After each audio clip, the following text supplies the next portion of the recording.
seorang pemuda yang sehari lagi menikah, sebut saja namanya Dodo. Dia melakukan olahraga tenis, dan ketika bermain tenis, temannya memukul, menyemes dengan keras sehingga mengenai selangkangan Dodo.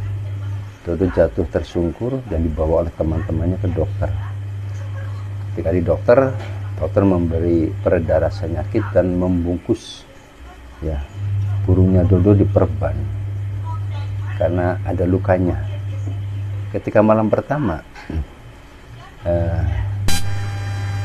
pernikahan, istri baru Dodo membuka bajunya dan mengatakan, "Mas, ini masih fresh, belum ada yang memegang."